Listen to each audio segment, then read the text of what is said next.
What is going on YouTube? It's your boy Spanko, and today I'm really excited to be profiling to you one of my favorite decks of all time. This is actually the first deck that I started to see real competitive success with. Now, I've only been playing the game for like 4-ish years now, around the time where Pepe was a thing, and I ended up picking up Pepe, but I mean, I was new to the game at that time, so I didn't know everything. But when Dinos came out, I remember this came out around Zoo format, or right before Zoo format, and then I saw a lot of competitive success with this, so it is one of my favorite decks of all time. Very excited to be showcasing this to you guys today. So that's a little short story for you guys about Spanko. Now, before we get started in today's video, I just wanted to say if you enjoy these videos, like this video, subscribe to the channel, and with that, let's get into the profile. So first things first, I am playing triple True King Agnimazod the Vanisher. Now yes, I'm playing the TKs, and yes, I know that there's a combo heavy variant.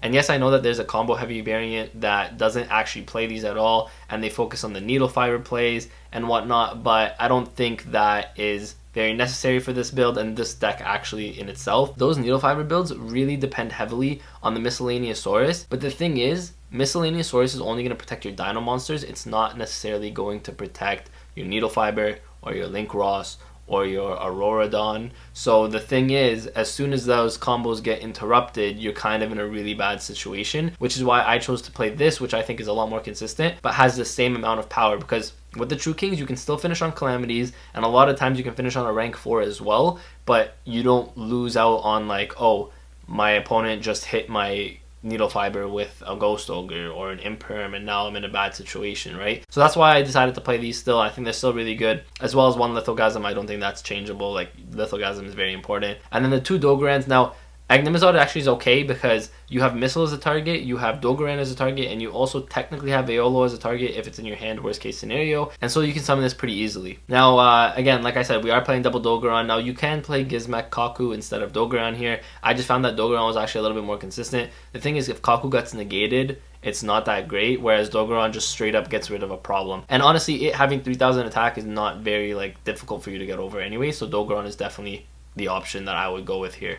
I am playing one Overtext Quatless because we are playing double Evolution Pill. So Quatless, one, searches your pill if you need to. It's not your main searcher. You're going to be using the new card to be searching the double Evolution Pill, but it technically can search your pill if it gets to the graveyard somehow. Also, it's another card that you can summon off of pill to get you that extra form of negation turn 1. So turn 1, this deck does really well because it combos really well turn 1, but it can also go second in OTK super easily. That's why I think this deck is actually one of the best decks in the format. No joke, like if this survives another ban list or another couple ban lists, I'll be very surprised because this deck is insane. Next, we are playing one Pankratops as well as one Giant Rex. Pankratops is very important, just going second helps you outboards. Also, it's a free summon off Petite Pteranodon, so it's one of those cards that disrupts your opponent, and Giant Rex is a combo piece, so that's why I think Giant Rex is definitely a one-of. Don't want to put it in your hand, but it's really good in the graveyard. It's really good sending it, so Giant Rex is really good in that sense. We got Miscellaneousaurus, definite 3-of, one of the best cards in the deck. It's actually your combo starter. Opening Miscellaneousaurus plus a baby is so strong. Like, when I say so strong, I mean like it's full combo. If the Miscellaneousaurus resolves, you're pretty much free to do whatever you want that turn without worrying about hand traps or worrying about your monsters being stopped. Speaking of Miscellaneousaurus, it obviously works really well with Oviraptor because it'll make your Oviraptor always live. Now, if you normal summon your Oviraptor and your opponent tries to hit it with an Imperm or whatnot, you chain your Miscellaneousaurus, and now your Oviraptor is unaffected, and boom. Now you have your Oviraptor is always going to be safe with Miscellaneousaurus, which is why, obviously, both of them at 3-ofs. Oviraptor is your best normal summon in the deck. It's the one you always want to get into. Because a lot of the time, if you open the Oviraptor, you can open any other combination of monsters, and you'll just search the other cards that you need. So that's why if you open Oviraptor Baby, for example, you can search the Miscellaneousaurus. So that's why Oviraptor is definitely a 3-of. It's the best normal summon in the deck. Very, very self-explanatory. Next, you are playing triple Baby as well as two Petite Pteranodon. Yeah, I know in other builds, they've actually cut this down, but I think in this build, it's very important to play the 5. And obviously, you're playing more than 5 because with Fossil Digs, you can be searching these, so you're technically playing more than 5, but you're playing 5 monsters, and that's because they combo really well with this new card that I'm going to get into in a second. And obviously, you guys probably know what this is already, but it combos well with the new card. It also combos very well with the Dragonic Diagram, which makes your True King searchable, right? So obviously, the babies you need to up your count on. And then next, for this card that pretty much makes this deck meta, like one of the best decks in the format again, in my opinion, is Jewel Beast Argosaurus. Now, Jewel Beast Argosaurus, if this card is normal or special summoned, destroy one dinosaur monster in your hand or face up on the field, except for itself, and then add one Reptile, Sea Serpent, Winged Beast, or Winged Beast monster with the same original level, or an Evolution Pill spell card from your deck to your hand. So, that's why you are playing the double evolution pill, because you're going to be searching with Argo. The thing is, I'm only playing this at a 2 of because it's not a great normal summon. Now don't get me wrong, obviously you can normal summon this card and then pop your baby and then go off from there, but a lot of the times you want to be saving your normal summon for your Oviraptor, which is why I'm actually only playing 2 of this, because you really only want to get to this through Miscellaneousaurus. Obviously the effect is off normal or special summon, so special summon is ideal. You don't really want to be normal summoning this. That being said though, if you don't have any way to your Oviraptor and you do have this plus a baby, you're still in a good spot. So that's why I think this card is insanely good. I think it's only a 2 of because you don't necessarily want to see it with Ovi, but if you see Ovi and you don't see this, or you see this and you don't see Ovi, it's still a really good normal summon. It's just you would prefer putting your normal summon into your Oviraptor, right? So that's why I'm only playing 2 of this, but this card's insane. Puts the ceiling of this deck so high. Very good card. Next, we are playing one Aeolo, just a combo piece. The thing is, you're usually summoning this to make one of your level 9 synchro monsters, which is going to help you make your VFD. So that's pretty much why you're playing it. It's the only reason why you're playing it. But worst case scenario, if you can't get it on your side of the field, or if it's in your hand already, it is a fire for True King Agnimazod, right? So that's why that's really good. And then lastly, 2 Conductor Tyranno. Insanely good card. Obviously, we all know Conductor Tyranno is one of the best boss monsters all time. I think this and ABC Buster Dragon might be 2 of the best boss monsters of all time. The thing is, obviously, this card is really good going second. It helps you OTK, but people underestimate how strong this card is going first, because going first, if you can summon this and you have, like, let's say a baby in hand or a baby on your side of the field, whatever the situation is, being able to Book of Moon all your opponent's monsters on their turn is actually very strong. So Conductor Tyranno, I think, is a 2 of, obviously very important. Summon it off pill, but also it's very easy to hard summon, and it's obviously one of the best cards in your deck, if not the best card in your deck, really. So that's why you have to play double Conductor Tyranno. Double evolution pill, we're playing 2 of. Obviously you need to play the 2 of because you need at least 1 in deck. So let's say you draw 1, you need 1 in deck for your Argosaurus to go off, so that's why double evolution pill is definitely a 2 of. It's also technically searchable by Quatless. Again, you're probably going to be searching it off Argo most of the time, but you can also search it off Quatless, but a lot of the time you're going to be summoning Quatless off of your double evolution pill going first, just because it gives you another form of negation there. So that's why I like the Quatless in the deck, obviously, and then double pill because you need 1 in the deck always. If you draw 1, then your combos are still live. Triple Fossil Dig, I don't think this is questionable. I mean, searches pretty much all your starters in your deck, all the important cards you need in your deck, it searches, so that's why Fossil Dig. Now 3 Extravagance, I understand Extravagance can be an expensive card. It should be getting a reprint kind of soon, fairly soon, but without that reprint, I know it's kind of expensive. If you guys can't get your hands on an Extravagance, don't worry. The deck's 41 cards. You can take out 3 Extravagance and then it'll go down to 38, and then you can play 2 hand traps instead if you want. You can even play other cards to help you go second, something like Mind Control. You can play that as well. You can play the Evenly Matched. I mean, if you guys have your hands on Lightning Storms, play Lightning Storms. That's why I put together this side deck right here.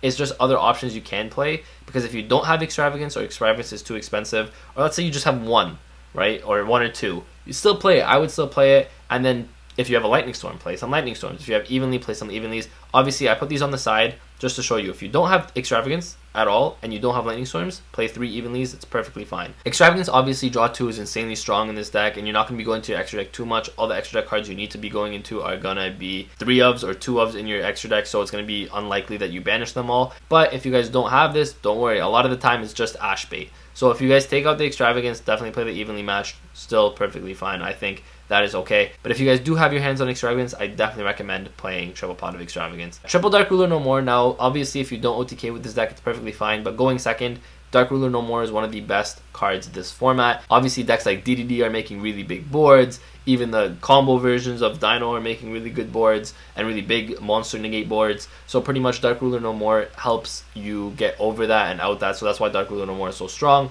1 Terraforming for the 1 diagram, but also for the triple Lost World. I wouldn't cut Lost World. Lost World is still insanely good going first because Lost World and Oviraptor is still really strong. But on top of that, Lost World is a counter to a lot of decks. Decks that like to target your cards can't target your cards because they have to target the Lost World token. So Lost World does allow you to out certain decks and actually have a counterplay against certain decks. Something like Guru, for example, Lost World is a really good card against Guru, only because they can't be flipping your cards willy-nilly because they have to target the token, right? So that's why Lost World 3 of. That's it for the main deck. 41 cards in the main deck. Moving on to the extra deck, I am playing 1 Trish. Trish is still really strong, but I am playing 2 of the new Ravenous Crocosaur. This card is insanely good, so it's a tuner and a non-tuner. It's a level 9 as well. So now that Trish is actually at 1, you want to play these for your other level 9 synchro targets. Again, because we're playing Extravagance, you want to play multiples. If you're not playing Extravagance, I would just play 1-on-1. But again, because I'm playing Extravagance, I'm playing 2 of these. 2 reasons. 1, because you need a level 9 to go into Calamities, but 2, because these cards are actually pretty good.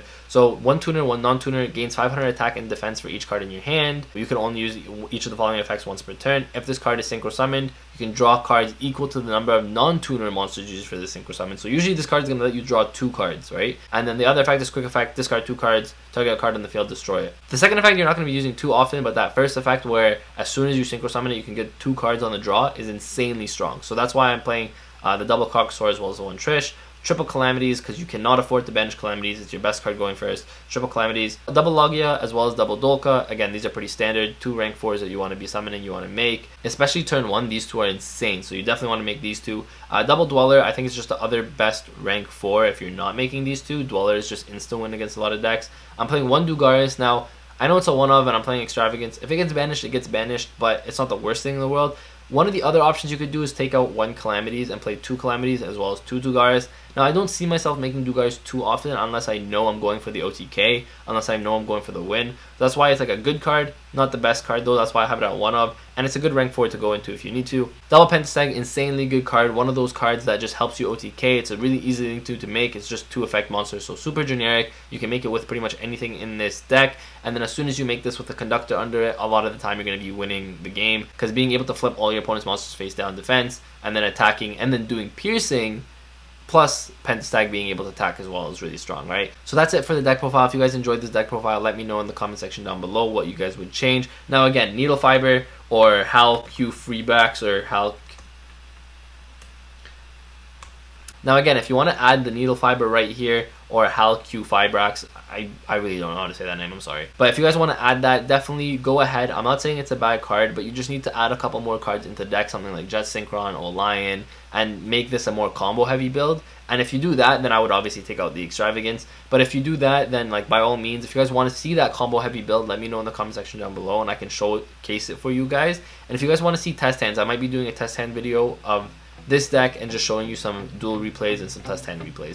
So with that, guys, if you enjoyed the video, again, like I said, like this video, subscribe to the channel, and with that, Spanko signing out. Peace. My hands steady, I feel ready, but my legs heavy, I don't get it. How come I haven't hit it already? Still working, I'm still learning, I'm still searching, finally earning something, finally turning something called a profit. If I hear you talking shit, don't get caught in it. I'll be popping off and hit your ass, dropping all your shit. Yeah, I promise this, I got promises, you ain't stopping this. Cross my shit.